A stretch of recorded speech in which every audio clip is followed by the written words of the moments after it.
paint buffer is basically one of Mari's most unique features and throw a lot of people off when they first start using it. I know that was the case for me.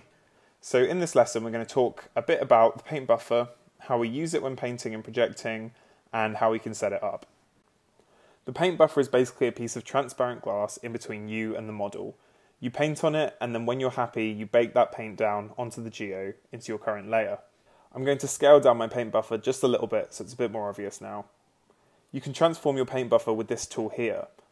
I can use the shift key to translate it, the shift and control key to scale it, and then just control to rotate.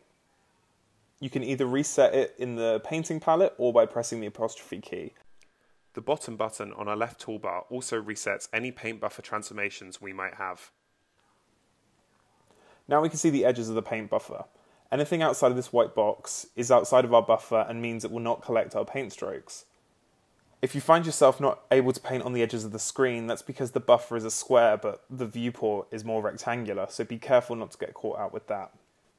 First, we want to check out our paint buffer settings. This is really important. Head on to the painting palette and scroll down to the paint buffer settings section.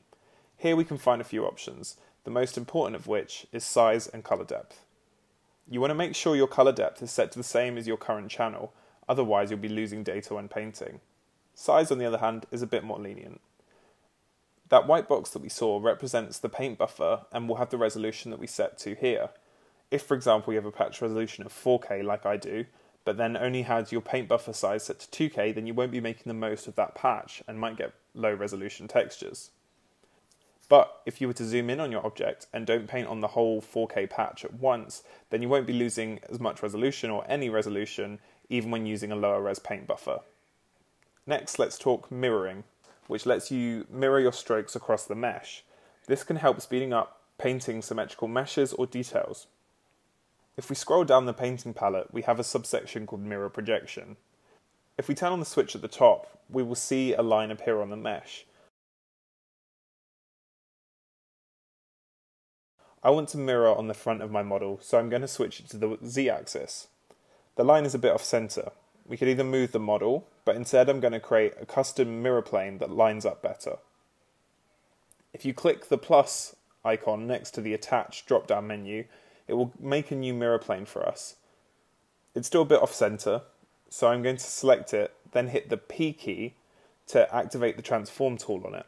I can now move it into place. So I'm using the number keys on the keyboard, so 1, 2, 3, 4, etc., to change to a flat orthographic view.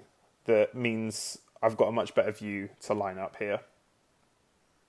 Now with that mirror activated, I can paint with symmetry on my mesh. If you're having problems painting on your mesh, then it might be because the mirror plane is still selected. Head over to the Objects palette and switch back to your piece of geo, and then you can get painting.